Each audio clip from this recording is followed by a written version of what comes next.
Sejam todos muito bem-vindos a essa casa de orações, todos aqui encarnados e desencarnados também. Antes de começar o nosso primeiro momento, na noite de hoje, vou fazer uma leitura do livro Fonte Viva, de Francisco Cândido Xavier, psicografado por Emmanuel. Que ele diz: diante da multidão, o procedimento dos homens cultos para com o povo experimentará elevação crescente à medida que o Evangelho se estende nos corações. Infelizmente, até agora, raramente a multidão tem encontrado, por parte das grandes personalidades humanas, o tratamento a que ele faz jus. Muitos sobem ao monte da autoridade e da fortuna, da inteligência e do poder, mas simplesmente para humilhá-la ou esquecê-la depois. Sacerdotes inúmeros enriquecem-se de saber e buscam subjugá-la ao seu talento. Políticos astuciosos exploram-lhe as paixões em proveito próprio. Tiranos disfarçados em condutores envenenam-lhes a alma e arrojam-nas ao despenhadeiro da destruição, à maneira dos algozes de rebanho que apartam as refes para o matador. Juízes menos preparados para a dignidade das funções que exercem confundem-lhes o raciocínio. Administradores menos escrupulosos arregimentam-lhes as expressões numéricas para a criação de efeitos contrários ao progresso. Em todos os tempos, vemos o trabalho dos legítimos missionários do bem prejudicado pela ignorância que estabelece perturbações e espantalhos para a massa popular. Entretanto, para a comunidade dos aprendizes do Evangelho, em qualquer clima da fé, o padrão de Jesus brilha soberano. Vendo a multidão, o mestre sobe ao monte e começa a ensinar. É imprescindível empenhar as nossas energias a serviço da educação. Ajudemos o povo a pensar, a crescer e a aprimorar-se. Auxiliar todos para que todos se beneficiem e se elevem, tanto quanto nós desejamos melhoria e prosperidade para nós mesmos. Constitui para nós a felicidade real e indiscutível. Ao leste e ao oeste, ao norte e ao sul da nossa individualidade, movimentam-se milhares de criaturas em posição inferior a nós. Estendamos os braços, alarguemos o coração, irradiemos entendimento, fraternidade e simpatia, ajudando-nos sem condições. Quando o cristão pronuncia as palavras sagradas Pai Nosso, está reconhecendo não somente a paternidade de Deus, mas aceitando também por sua família a humanidade inteira. O nosso tema da noite de hoje, Lei de Adoração, com o nosso palestrante Eduardo Belfort, trabalhador do Centro Espírita Paulo de Tarso. Antes de iniciar nosso primeiro momento, vamos passar para a nossa prece agora, vamos relaxar.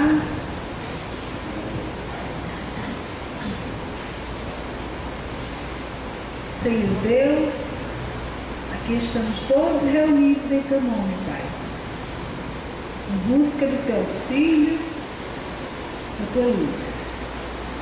Te pedimos, Senhor, abraça todas as nossas causas. Abraça, Pai, a nossa vida, o nosso pensar. Que possamos todos nós, Pai, aqui, encarnados e desencarnados, sermos atendidos à medida que precisamos. Te pedimos luz, paz, amor. Que irradiemos isso sempre em nossos corações, aqui, lá fora, aonde estivermos. E que Deus, espiritualidade maior, os trabalhadores da noite de hoje, ilumine nosso palestrante, para que possamos entender que a palavra que eles querem nos dizer, o pensamento que eles querem nos passar. Pedimos, Pai, a tua bênção. ao iniciar nossos trabalhos da noite de hoje. Que assim seja. Assim seja. Passa a palavra para o nosso palestrante.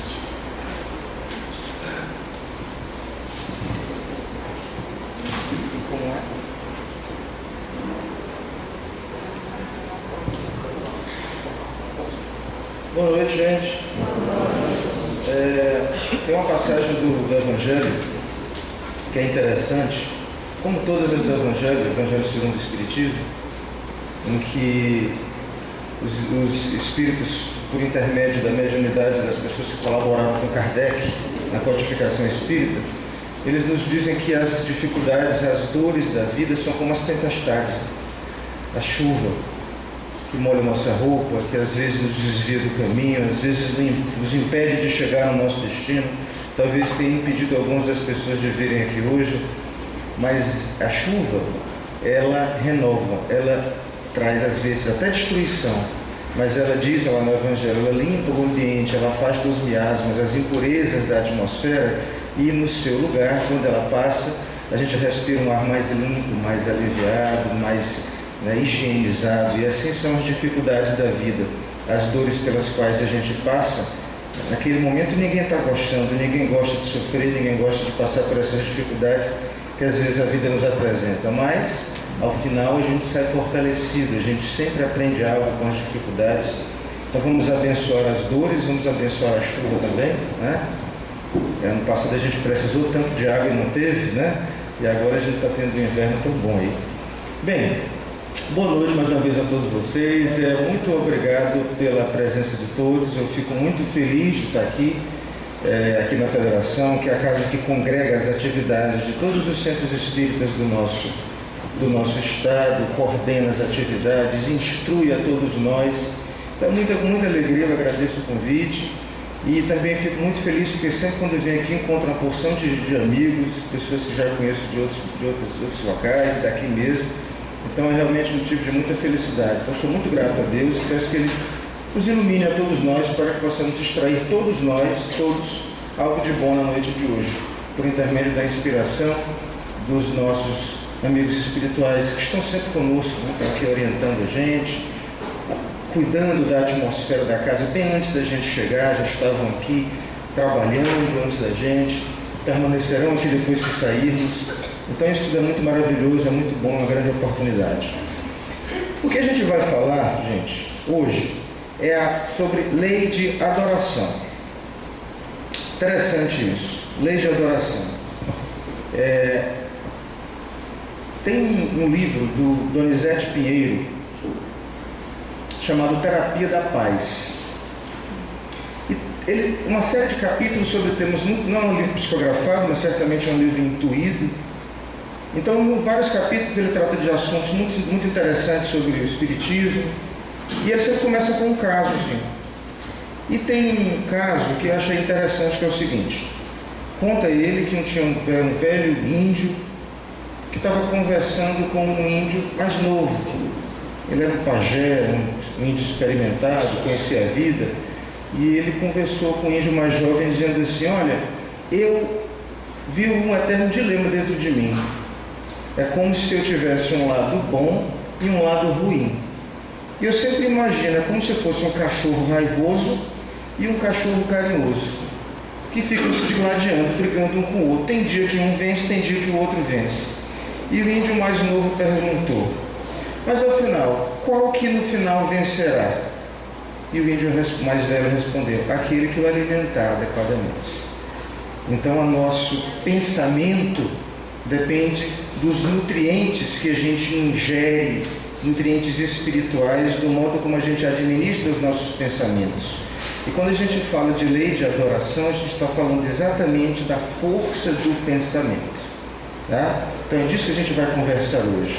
Então vamos esquecer, quando a gente fala de adoração, vamos esquecer a figura dos religiosos, de quaisquer religiões, que ficam gritando a plenos pulmões, segurando evangelhos, adorando Cristo, bradando aos quatro ventos, gritando e gritando e gritando as suas próprias verdades.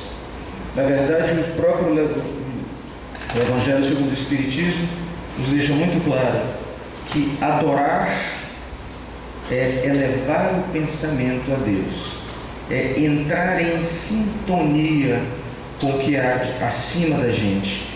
Portanto, é alguma coisa que é essencialmente interior e não exterior. Mas as práticas exteriores, elas são repudiadas? Claro que não. O que é que nós estamos fazendo aqui, senão nos comunicando uns com os outros? Mas a adoração é necessariamente um ato de contrição, de recolhimento, de internalização dos pensamentos e de educação mental, que a gente possa entrar em contato com o alto. É sobre isso que a gente vai tratar hoje. Mas antes de qualquer coisa, a gente sempre sabe que toda palestra, toda reunião espírita, há um ou outro irmão que não está vindo da casa espírita pela primeira vez. Estou fazendo uns esclarecimentos rápidos aqui para a gente poder entrar propriamente no nosso tema, lei de adoração. Tá? Não mais que 2 minutos para a gente esclarecer alguns aspectos. O Espiritismo, ele não tem, meus amigos, dogmas. Ele é uma nova, de alguma maneira, religião enquanto algo codificado, algo sistematizado, que surgiu como um ismo a mais, digamos assim, como algo sistematizado, com crenças específicas, meados do século XIX. Portanto, é algo relativamente recente, que surgiu por intermédio dos estudos aprofundados de um espírito altamente elevado, intelectualmente e moralmente, chamado Allan Kardec. Na verdade, não era esse propriamente o nome dele, ele adotou esse pseudônimo por razões relevantes, que não convém aqui a gente explicar isso agora, em outro momento. E ele tratou de codificar e de reunir as mensagens que naquele momento surgiam em vários pontos do planeta, principalmente na Europa e nos Estados Unidos, por intermédio da mediunidade. Pessoas com certas aptidões de se comunicarem com o mundo espiritual, e todos nós ou conhecemos alguém, ou sabemos de alguém que tem essa aptidão, que em vários pontos da Terra naquele momento se comunicavam, e o Kardec achou aquilo interessante. Havia fenômenos de materialização, fenômenos de levitação de objetos. Kardec começou a estudar aquilo, quis então buscar qual era a razão, qual era a finalidade, qual era a origem daquilo, devia ter alguma explicação, e pedagogo, matemático, raciocínio lógico, um cientista, um homem muito inteligente, codificou isso em vários livros, que passamos a chamar de espiritismo, que na verdade é não apenas uma religião, é religião porque nos estimula ao conhecimento metafísico, com a busca de informações metafísicas como o que é Deus, nos aproxima ou nos mostra a necessidade que nós temos de nos aproximar de Deus. Mas é também filosofia, que por intermédio do Espiritismo nós indagamos de nós mesmos também. De onde viemos? Para onde vamos? Por que estamos aqui? Questões filosóficas. E é também ciência, porque procura em bases científicas demonstrar uma série de, não dogmas, porque isso não é espiritismo, mas uma série de informações importantes. Por exemplo, Deus existe? Nós acreditamos em Deus, porque se somos todos criados aqui é porque deve haver um Criador. Nós acreditamos que a alma, que é a nossa essência, ela é eterna, ela não fenece, ela não desaparece com a morte do corpo. Nós acreditamos que nós reencarnamos, isto é, voltamos inúmeras vezes em vestimentas carnais diferentes, como homem, como mulher, como pessoas saudáveis, como pessoas sem saúde, sem uma boa saúde, como pessoas ricas financeiramente, como pessoas carentes de tudo, para que a gente vá em cada reencarnação desta aprendendo aquilo que a gente tem que aprender para a nossa própria evolução. E acreditamos que um dia, o futuro ainda distante para nós, seremos relativamente perfeitos. Vamos eliminar todas as impurezas que ainda existem em nossos corações e, portanto, toda a causa de infelicidade que ainda existe nas nossas vidas. E uma ferramenta fundamental para isso é exatamente a comunicação. a capacidade que nós temos de nos comunicarmos com a espiritualidade, nos comunicarmos com Deus, transcendermos aquilo que nós vivenciamos nesse momento limitado ao corpo físico e nos projetarmos para cima de nós mesmos para entrarmos em contato com algo mais alto. E a gente faz isso por meio da adoração, que nada mais é do que o pensamento equilibrado posto a serviço do nosso próprio bem e para o bem da humanidade. No livro Perispírito e suas modelações, o autor Luiz Gonzaga Pinheiro, um livro muito rico assim, cientificamente, um livro muito bom, Perispírito e suas modelações, o autor, por intermédio de uma mediunidade muito ostensiva, de colaboradores dele nesse livro, ele nos informa que o corpo humano, que o ser humano, ele é uma sobreposição de, como se fossem camadas. Nós somos um indivíduo. O que é indivíduo? Indivíduo, semanticamente, é aquele que não pode ser dividido sob pena de deixar de ser. Somos nós. Nós somos indivíduos, indivisíveis. Temos uma única personalidade que vamos modulando através das sucessivas reencarnações. Mas a nossa existência não é somente isso aqui, o corpo físico. Eu não sou um corpo físico. Eu sou o Eduardo Espírito. Eu tenho um corpo físico. A gente tradicionalmente no Espiritismo estuda que temos um corpo, temos um espírito e temos um perispírito, que a gente usualmente chama de estrutura semimaterial que liga o corpo ao espírito.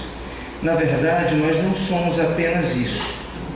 Luiz Gonzaga Pinheiro, e aliás, André Luiz, década de 50, nos domínios da mediunidade, por intermédio de Chico Xavier, já nos falava isso. Além do corpo, do perispírito e do próprio espírito, que é a nossa essência, existem ainda outras camadas desse bolo que somos nós. Por exemplo, o corpo mental e o duplo etérico. Não vamos tratar disso agora, não vem ao caso, não é nosso objetivo. Mas já falei de 5 camadas em que nós nos decompomos: espírito, corpo mental, perispírito, duplo etérico, corpo físico. É lógico que se eu estou fazendo um determinado bolo com várias camadas, e se eu contamino uma delas com uma substância amarga, é muito provável que todo aquele bolo, boa parte dele, se contamine desse amargor. Pense nessa substância amarga, ou como pode ser uma substância saborosa, como o nosso pensamento. A fonte geratriz do nosso pensamento é a nossa essência, a nossa alma, que por não termos palavra mais adequada, nós dizemos que a alma é imaterial. Mas é impossível e seria incoerente nós imaginarmos que o fato de eu pensar não vai atingir as 5 camadas que eu possuo. Todos esses corpos que compõem a minha estrutura físico-espiritual são altamente influenciáveis pela usina energética que é o meu pensamento. De repente você vê uma pessoa extremamente amargurada, aquela pessoa que cultiva o ódio, que não perdoa, mal-humorada, pessimista o tempo todo. É muito difícil, gente, que aquela pessoa seja saudável fisicamente. É muito difícil que ela seja saudável perispiritualmente. É muito difícil que ela seja saudável espiritualmente. Todo o nosso pensamento que é gerado na nossa essência, no nosso espírito, que é a nossa individualidade mesmo, a nossa origem primeira, o nosso eu, esse pensamento, ele sai desse centro e vai se comunicando a cada uma dessas camadas desse bolo, até chegar no corpo físico. E de repente eu tenho um inimigo, um desafeto que me agrediu e que eu o agredi eventualmente, E eu, ao invés de cultuar, tentar rezar por aquela pessoa e trabalhar o perdão e aceitar aquelas dificuldades que nós temos de relacionamento e rezar por ele e tentar fazer o bem naquilo que eu posso, não. Eu acordo, desde o momento em que eu acordo, eu começo a pensar mal, desejar mal daquela pessoa, e passo o dia inteiro me amargurando com aquilo.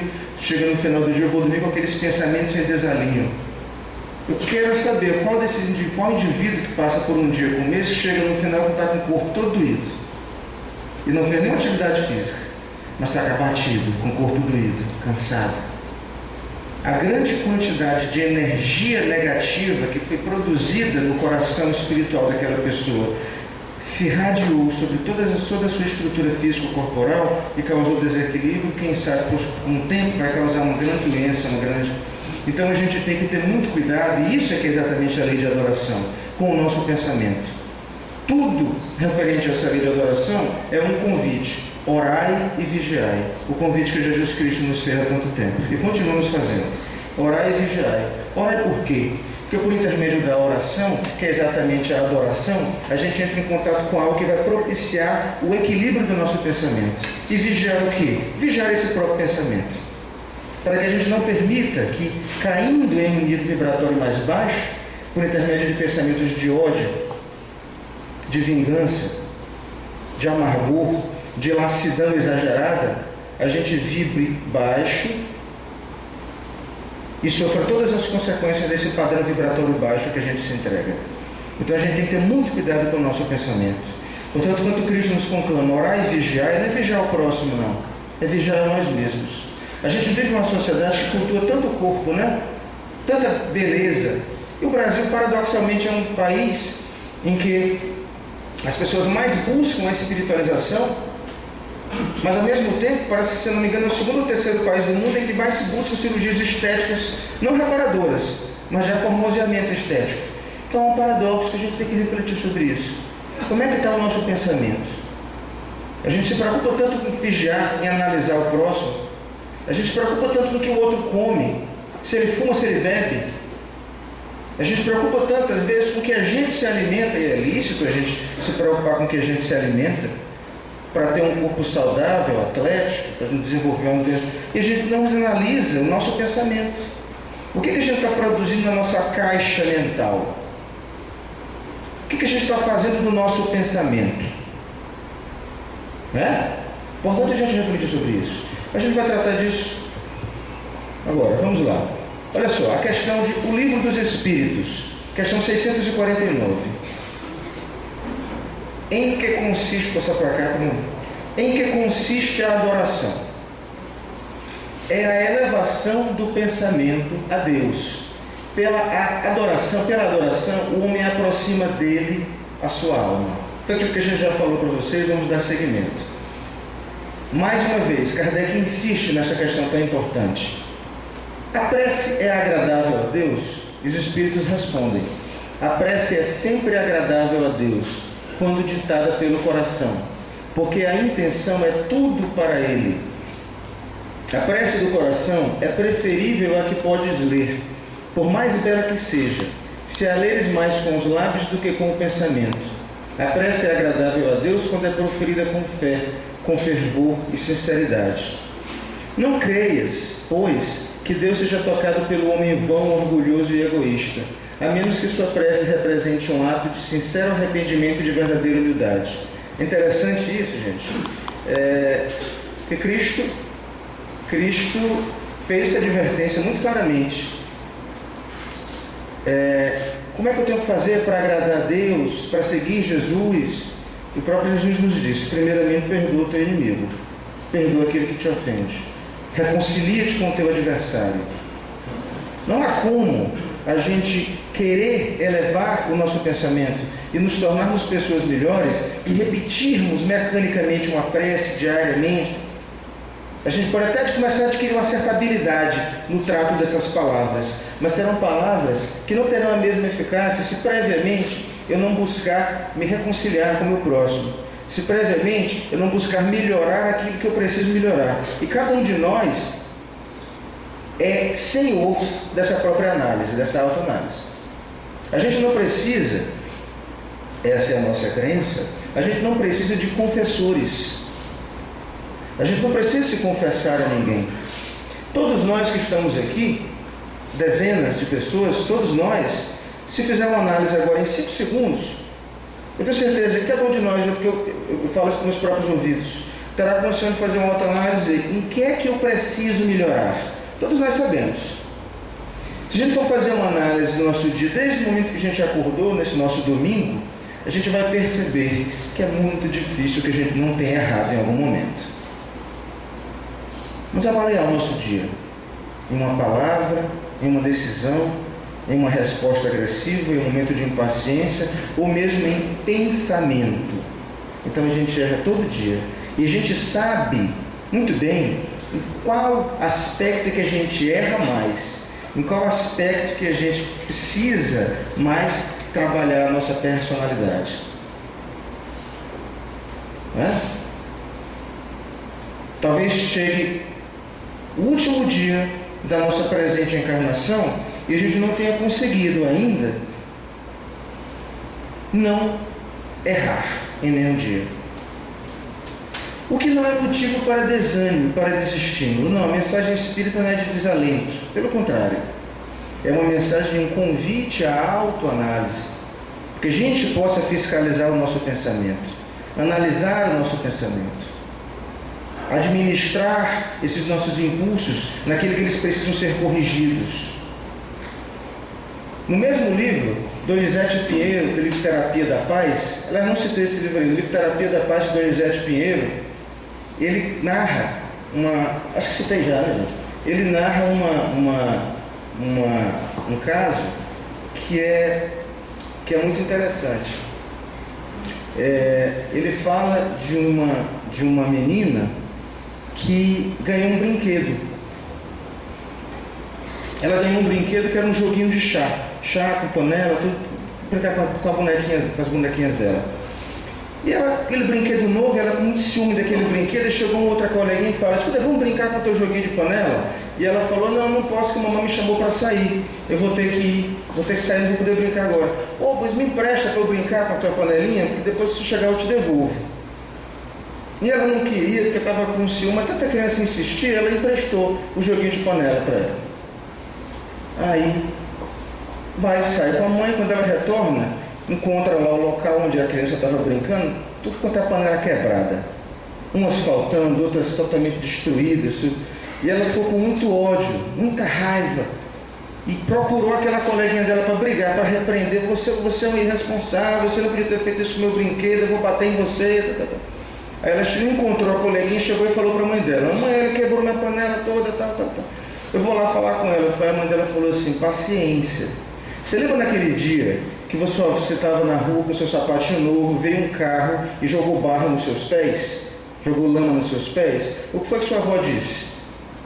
Sua avó falou o seguinte: minha filha, não lave o sapato agora, espere o barro secar. Espere o barro secar, que depois vai ficar mais fácil de limpar. Então não vá falar com a sua coleguinha agora não, espera a raiva passar. E posteriormente, uma semana depois, ele encontrou com a coleguinha, e a coleguinha chegou para ela e falou o seguinte: olha, eu estou aqui com um brinquedo novo, porque naquele dia que eu estava brincando, um outro coleguinha pediu emprestado, e como eu sabia que era seu, eu não quis emprestar. E ele ficou com tanta raiva que quebrou o seu brinquedo. E eu fiquei com vergonha e insisti com a mamãe até que ela comprou um outro, estou lhe trazendo aqui. E devolver o joguinho de brinquedo novo para ela. Qual é a mensagem disso aí? É a gente administrar os nossos impulsos, as nossas raivas, os nossos pensamentos e tentar de alguma maneira não agir por impulso naquele primeiro momento. Quantas guerras, quantas crises conjugais, quantos desentendimentos entre pai e filho, quantos homicídios, quantas guerras declaradas entre irmãos não começaram com uma palavra irrefletida, por falta do hábito da adoração, isto é, por falta do hábito da oração. Cada pessoa, não existe fórmula para isso, mas cada pessoa deve encontrar o seu momento, deve encontrar a sua rotina, o seu modo de elevar o pensamento. Eu, particularmente, gosto muito de rezar pela manhã, antes de sair de casa. Geralmente a minha esposa que está ali, ela sai antes de mim, levando minha filha para o colégio, eu saio alguns minutos depois. E essa nossa rotina, quando eu estou sozinho em casa, eu geralmente procuro fazer uma prece. Meu Deus, ilumina a minha família, ilumina as pessoas que amo. Estamos todos saindo de casa. Ilumina as nossas decisões, os nossos pensamentos, que as nossas atitudes sejam acertadas, que estejamos livres dos males, dos perigos. Mas se eventualmente for necessário que a gente sofra, nos dê resignação, nos dê paciência, para que a revolta não aumente ainda mais a dor pela qual teremos que passar de alguma maneira. A gente pedir essa proteção, a gente tentar vibrar alto, porque não tem segredo, gente. Na verdade, o que existe é a lei de simpatia. Se a gente está com o nosso pensamento totalmente desestruturado, desequilibrado, você pode ter certeza. O Espiritismo nos ensina que nós vivemos imersos no mundo espiritual e vice-versa. Não existe uma diferença geográfica, como você passa de um país para o outro quando você desencarna e vai para o mundo espiritual. Não. Os Espíritos estão aqui conosco nesta noite. Nós estamos imersos no mundo espiritual. Não há uma separação, um limite delimitado que não há transposição. O nome médium é exatamente meio, o indivíduo que está no meio entre um mundo e outro, e, portanto, tem essa capacidade de se comunicar com a espiritualidade. Mas todos nós nos comunicamos com a espiritualidade a todo momento. Então não adianta. Os semelhantes é que se atraem. Se eu estou vibrando negativamente, se eu estou nutrindo pensamentos de ódio, de rancor, de falta de perdão, eu vou atrair espíritos compatíveis com aquela ideia, com aquele pensamento. E esses espíritos, esses irmãos menos felizes ainda que nós, certamente vão nos induzir aqui à impaciência, à agressividade, aos desvios de conduta de toda a natureza. Ao passo em que, se eu elevo meu pensamento por meio da prece, eu vou entrar em sintonia exatamente com a que há de um melhor. E são espíritos, são amigos que vão me sugerir o quê? Paciência, calma. Aquela pessoa te agrediu, reze por ela. Ela é uma pessoa infeliz, que tem tanta dor no seu coração, que essa dor extravasa e acabou ferindo você. Mas perdoe, porque ela sofre mais. Paciência com as adversidades. Eu falei isso pelos meus próprios ouvidos, porque é muito fácil a gente estar aqui falando, né? Difícil é viver, né, gente? É difícil é viver. Cada um de nós sabe das dificuldades pelas quais passa na vida. Cada um de vocês, eu, a minha família, todos nós sabemos que temos dias bons, temos dias ruins, temos anos bons, anos ruins, temos às vezes uma vida inteira de sofrimento, dificuldades que a gente não consegue vencer por um motivo ou por outro. Então nem sempre é fácil a gente dizer, temos que ter paciência, temos que ter equilíbrio, temos que ter calma, mas a gente tem que ter pelo menos a capacidade de, ou o esforço de, quando a gente cair, e a gente cai ainda, devido ao nosso momento espiritual, mas quando a gente cair, a gente ter força para levantar, a gente ter ânimo e ter essa informação, acessar esse recurso que é a prece. Falar, não, está doendo, está difícil, mas eu tenho uma prece para me ajudar. E eu tenho certeza absoluta, se a gente insistir, a gente consegue se sentir melhor. Mesmo que tamanha, mesmo que tão intensa seja a dor, ou seja a dificuldade pela qual a gente passa, por intermédio da prece, a gente sempre melhora. Mesmo que eventualmente esteja na nossa programação de vida, que a gente passe por aquele sofrimento. A gente vai, por intermédio da prece e da elevação do nosso padrão vibratório, encarar aquelas dificuldades com mais resignação, com mais paciência. Vamos em frente. Continuando aqui, que é uma passagem muito interessante do Evangelho segundo o Espiritismo. O Espiritismo faz compreender a ação da prece.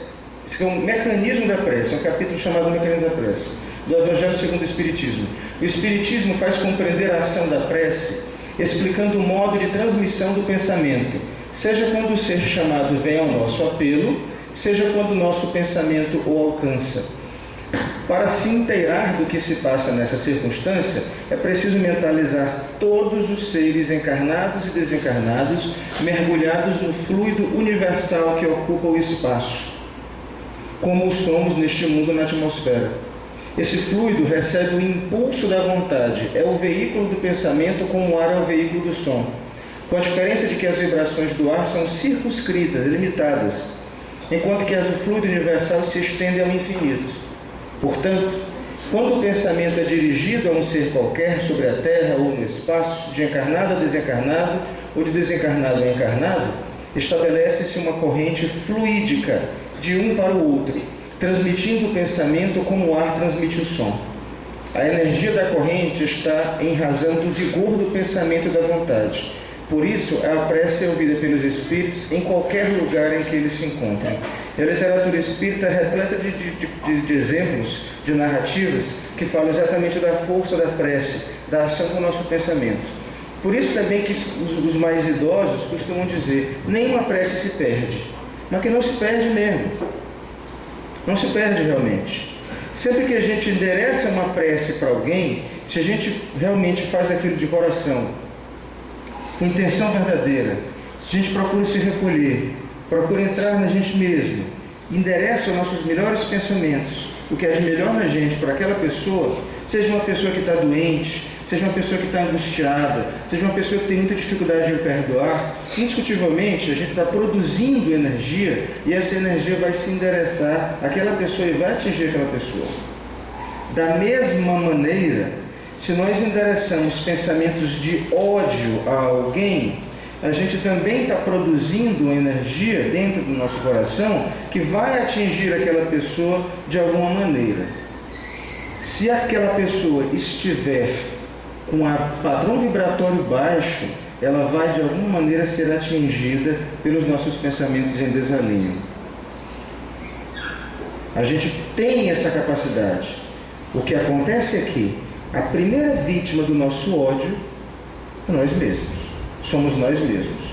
Porque aquela energia sai destruindo já essas camadas do nosso corpo físico e espiritual e vai atingir aquela pessoa de alguma maneira. Mas nós somos a primeira vítima do nosso pensamento desequilibrado. Mas se a gente pensa positivamente, gente, não importa se a pessoa está na China, não importa se a gente está rezando pelas vítimas do terremoto no Nepal.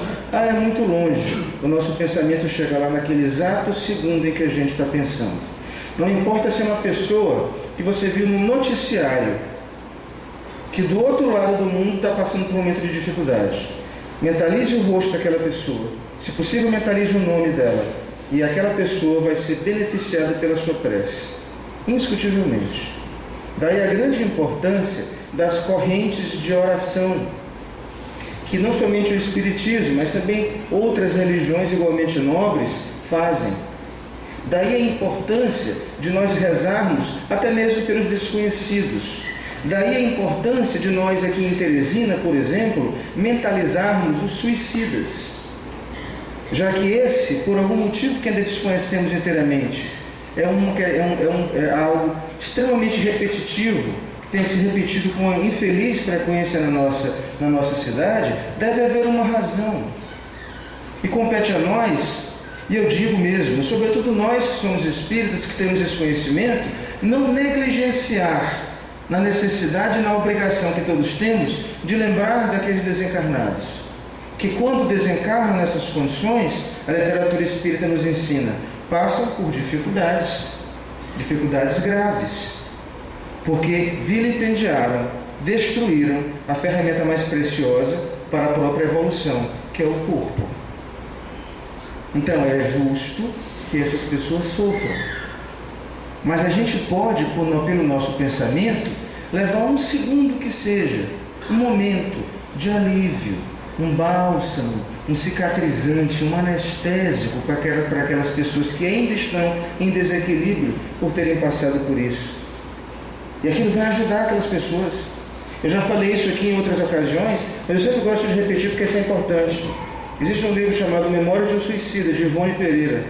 Eu sempre trato desse assunto porque isso é realmente algo recorrente em Teresina e a gente tem que se debruçar sobre isso.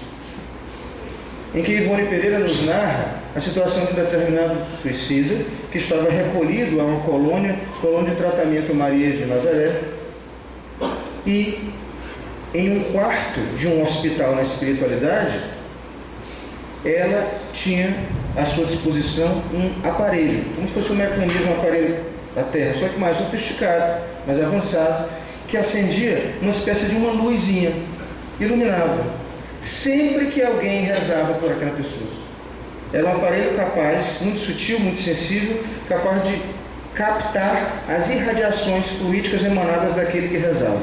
Engraçado que nessa narrativa, o espírito se constrange ao perceber que a maioria das orações era não de pessoas próximas, familiares, mas de pessoas que ela sequer conhecia. Divaldo Franco conta uma história que ele sempre anda com um caderninho. Já ouviram falar do caderninho do Divaldo Franco? Ele, já ouviram falar dessa história? Ele anda sempre com um caderninho. Para que serve esse caderninho? Ele está passando por um determinado local e vê uma pessoa em sofrimento, vê um noticiário que narrou uma situação de sofrimento de uma pessoa, ele anota aquela pessoa, se possível o nome dela, alguma característica, para durante a noite, antes de dormir, ele está em prece. Ele rezar para aquela pessoa. E ele conta que viu uma determinada pessoa, eu não sei exatamente se era um suicida, não sei, ou se foi uma pessoa que sofreu um acidente, não sei. E ele passou anos, aquilo por algum motivo chamou a atenção dele. Ele passou anos a fio, toda noite lembrando daquele indivíduo. Em determinado dia, o próprio Divaldo, como ser humano, com suas fraquezas, chegou em casa e estava cansado. Havia sido filho de uma série de contrariedades, de incompreensões, de críticas injustas. E ele estava em casa e chorou. E não teve ânimo de rezar.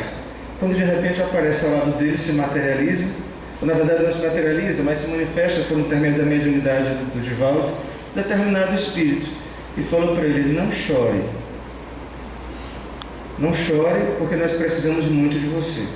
Não deixe de rezar hoje à noite, porque as pessoas pelas quais você reza são muito ajudadas com as suas orações. Aí ele olha assim para a pessoa e fala: mas quem é o senhor?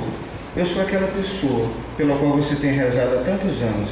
Hoje eu estou relativamente equilibrado, mas isso em razão das preces que o senhor fez para mim durante todos esses anos. Uma pessoa que sequer ele conhecia. Por isso é que é importante a gente ter esse hábito realmente de rezar. Nós temos responsabilidades com as pessoas que a gente não conhece. E foi isso que Cristo sempre nos conclamou. Para a gente ver a humanidade como irmãos, ver as pessoas como filhos do mesmo Pai, como pessoas que precisam do nosso auxílio. Eu vou rezar por um desconhecido, por quê? Daí se ele é desconhecido. É uma pessoa que está sofrendo. O negócio é que a vida é tão rápida, né? As coisas são tão corridas, as pessoas estão tão materialistas, que a gente meio que cria uma couraça e aprende a ser indiferente com a dor alheia, com o sofrimento alheio. Isso é muito triste quando acontece. É muito triste quando isso assim acontece com a gente. É muito triste.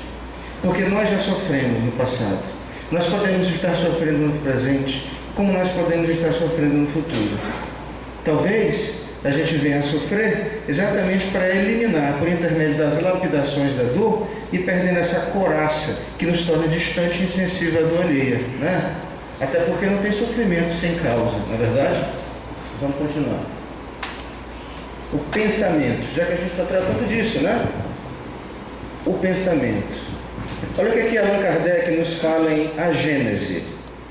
Os maus pensamentos corrompem os fluidos espirituais, como os miasmas deletérios corrompem o ar respirável.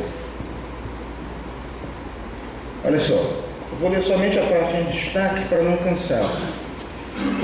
Vimos que o pensamento exerce uma poderosa influência. Isso aqui é um trecho da Revista Espírita de maio de 1967, era editado por Allan Kardec.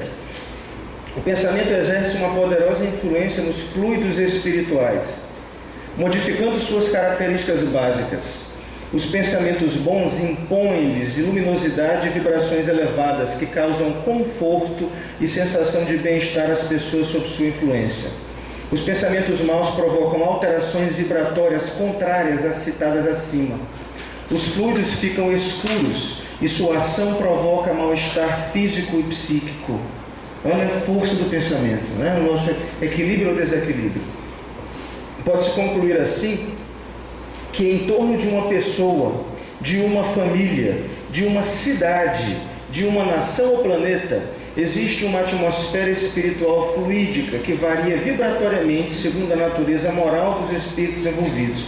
E é por isso que as mensagens espíritas, por intermédio da mediunidade de médiuns responsáveis e comprometidos com o progresso do Brasil, tem insistido diariamente na nossa vigilância em relação ao Brasil. Todo mundo aqui, acho que recebe diariamente mensagens pessimistas quanto ao futuro do Brasil, em razão do momento delicado pelo qual o país está passando. De tantas coisas terríveis, de tanta corrupção, de tanta tristeza, de tanto desmando, independentemente da linha ideológica, política de cada um, independentemente de acharem que o Brasil está seguindo o caminho econômico politicamente correto ou não, independentemente disso, a gente não pode nos permitir ao desânimo coletivo. A capa da Isto É da semana passada me chamou muito a atenção. A capa da Isto É diz o seguinte: a crise e a sua mente. E ele fazendo exatamente esse link entre o que é real, em termos de conjuntura econômica, que realmente é um momento delicado pelo qual passa o país, e o que é fruto de uma alucinação coletiva tendente ao pessimismo. Os problemas existem, mas a gente não tem o direito de piorar tudo pelo nosso pessimismo. Se nós quisermos compartilhar algo que possa orientar, que possa auxiliar, que possa noticiar, ótimo.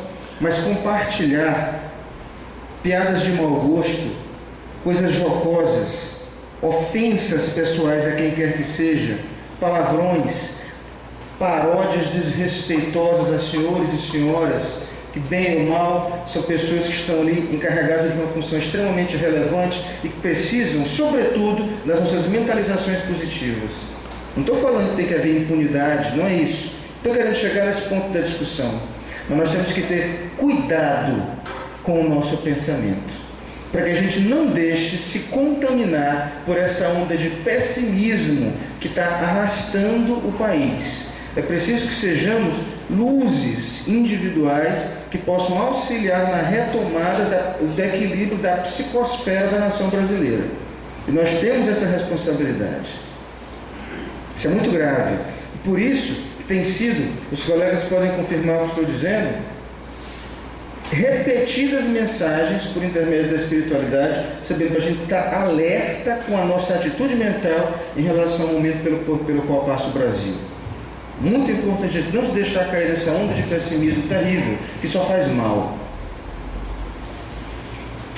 E finalmente, na parte final, a angústia, a tristeza e a desesperança aparecem, formando um quadro físico deprimente, que pode ser modificado sob a orientação dos ensinos morais de Jesus. Então, gente, muito cuidado com a atitude mental, muito cuidado com o pensamento. Vamos lembrar sempre de que a lei de adoração é simplesmente um convite à prece individual, um convite ao evangelho no lar, que às vezes é tão difícil a gente fazer, que a gente às vezes esquece, às vezes tem um compromisso, às vezes chega uma pessoa, naquele momento que toca a campanha, que a gente surgem tantas coisas, às vezes querem nos atrapalhar, e a gente às vezes não para pensar.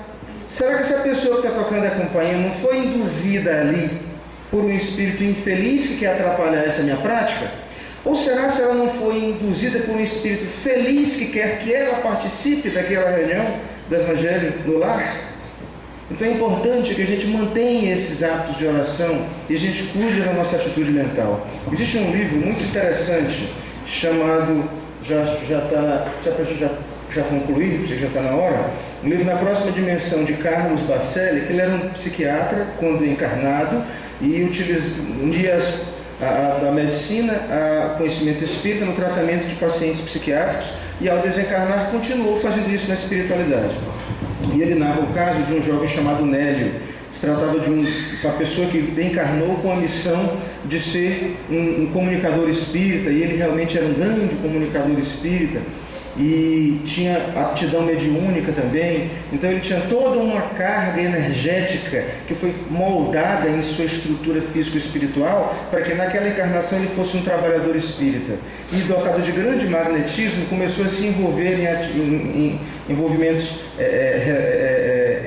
afetivos que não seriam recomendáveis, e ele passou a se viciar naquele comportamento de predador. E ele desejava uma pessoa e ele conseguia aquela pessoa. E ele passou a se envolver naquilo como um hábito. O que foi que ele fez? Ele, dotado de uma grande aptidão, de uma grande capacidade de magnetismo, que recebeu com a finalidade de realizar o bem, ele utilizou-se para a prática do mal. Com o passar dos anos nesse comportamento, ele já não conseguia mais sozinho se ver livre desse vício a que ele próprio se entregou. E dotado de grande capacidade magnética, não conseguiu resistir àquelas seduções que ele próprio provocou, atraindo toda uma gama de espíritos infelizes que queriam atrapalhar a missão dele. Ao final desse processo, suicidou-se, porque simplesmente não teve capacidade de administrar os seus pensamentos. O intercâmbio com a espiritualidade, feliz ou infeliz, depende da gente. O fato é que, se a gente hoje relaxa com o nosso pensamento, e amanhã a gente relaxa de novo, e amanhã de novo, o que se tornaria o que era no início uma simples intuição, um simples chamadozinho para uma prática negativa, se torna um vício, se torna uma obsessão, se torna uma possessão, uma compulsão, que vai ser muito difícil ser tratada posteriormente, senão com muito sofrimento. Então, vamos ter, gente, se eu puder deixar alguma mensagem aqui ao final, a mensagem seria exatamente essa. A lei de adoração nos sugere o quê? Que nós cuidemos, enfim, do nosso pensamento, que nós tenhamos cuidado com a nossa atitude mental, que a gente evite o chamamento ao pessimismo, que a gente faça essa reflexão diária como Santo Agostinho nos recomendou ao final do dia. O que foi que eu fiz de bom? O que eu poderia ter feito de melhor? O que eu posso fazer melhor amanhã para que seja diferente de hoje? A prática do perdão. Se a gente observar o Evangelho, a palavra que mais Jesus Cristo repetiu para a gente é perdoe, perdoe, perdão, perdão, perdão, perdão, perdão. Porque o nosso padrão vibratório, o nosso momento evolutivo ainda não é o ideal. Então é natural que nós nos encontremos, nos esbarremos dia após dia com pessoas diferentes da gente e que de alguma maneira possam até nos agredir. Se a gente não conseguir exercitar esse perdão que Cristo nos contou tão insistentemente, a gente vai ser infeliz todo dia. Então é preciso a gente fiscalizar os nossos pensamentos, né? Orai e vigiai. E vamos cuidar da nossa casa mental. Era essa mensagem que eu queria passar para vocês. Espero não tê-los cansados. Tinha alguns slides ainda ali, mas o tempo já não nos permite. Obrigado. Boa noite.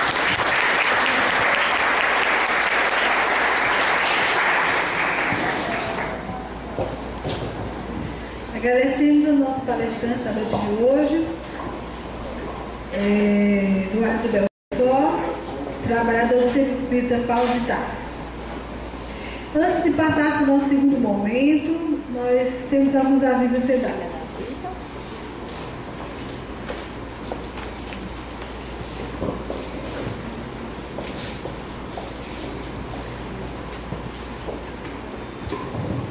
Boa noite, meus irmãos. Estamos aqui a lembrar vocês que já está pertinho, né, do Congresso o Congresso Espírita do Piauí com o tema Justiça Divina, né? Então, aí nós pedimos encarecidamente, assim, a quem ainda não fez a inscrição, que façam, porque para também até dar mais uma força ao evento, porque as despesas são grandes. Então, eu sei que tem muitas pessoas que deixam assim para fazer a última hora. Então, quem puder fazer o quanto antes, pode ir na livraria lá fazer, será uma boa ajuda para o evento. Então, terá os palestrantes André Luiz Peixinho, da Bahia, César Perri, presidente do Movimento Espírita do Brasil, Haroldo Dutra, João Pinto Rabelo, Leonardo Machado, Elizabeth Barbieri e Sandra Borba. Esses são os participantes que vão estar lá no Congresso. Então, nós também gostaríamos de falar sobre os CDs dos seminários que aconteceu recentemente aqui na Federação Espírita, o Arte de Amar, com César Said, e Espiritismo e Neurociência, com Anete Guimarães. Então, continuamos com excelentes CDs, que quiser adquirir é só R$10 na livraria, tá? E nós gostaríamos também de falar sobre o congresso que acontecerá em agosto, dia 21 a 23 de agosto, congresso da AME, da Jornada da jornada da Associação Médicos Espíritas do Piauí, a 8ª jornada, né? Que acontecerá com a presença também do Dr. André Peixinho, Dr. Sérgio Lopes, doutora Cátia Marabuco, Dr. Alberto Almeida, André Ramos, doutora Maria Henriqueta Camarote e Gleide Marabuco. Então, a inscrição do congresso da AME vocês poderão fazer pelo site www.amepiauí.com.br. Vai estar lá o cartaz, vocês podem ver direitinho. E quanto da federação, que acontecerá agora já esse mês de maio, dia 29 a 31 de maio. Então, façam as suas inscrições, não deixem para a última hora, façam logo aqui na livraria. Muito obrigada. Agora, eu gostaria também só de falar do lanche, apesar da chuva, mas o lanche e o bazar está acontecendo na sala ao lado, ali na sala 1, tá? Por favor, aprecie o lanche para dar uma força e ao social. Muito obrigada, feliz semana, feliz retorno. Bom, antes de passar para o nosso segundo momento, que é o passe, né? Que é a troca de energias. Não precisa de ninguém se levantar, todo mundo sentado, vai entrando fila por fila, para não desconcentrar os nossos taxistas. Isso é muito importante. Vamos para a nossa prece final. Deus, nosso Pai, que sois todo poder e bondade, dai força àquele que passa pela provação, dai luz àquele que procura a verdade. Funde no coração do homem a compaixão e a caridade. Deus, dai o viajou a estrela guia, aflita a consolação ao doente repouso. Pai, dai culpado arrependimento, Espírito da verdade, criança guia ao órfão Pai. Senhor, que a vossa bondade se estenda sobre tudo que criastes, piedade, Senhor, para aqueles que vos não conhecem, esperança para aquele que sofre. Que a vossa bondade permita aos Espíritos Consoladores derramarem por toda parte paz, esperança e fé. Deus o raio, uma faísca de vosso amor pode abraçar a terra. Deixai beber as fontes da bondade fecunda e infinita, e todas as lágrimas secarão, todas as dores se acalmarão. O seu coração, o seu pensamento subirá até vós, com um grito de reconhecimento de amor. Como Moisés sobre a montanha, nós vos esperamos com os braços abertos, ocultei a bondade, a beleza, a perfeição, e querendo de alguma sorte merecer a vossa misericórdia. Dai-nos, Senhor, a força de ajudar o progresso, a fim de subirmos até vós. Dai-nos a caridade pura, dai-nos a fé e a razão, dai-nos a simplicidade que fará das nossas almas espelhos devem refletir a vossa santa e puríssima imagem. Que assim seja.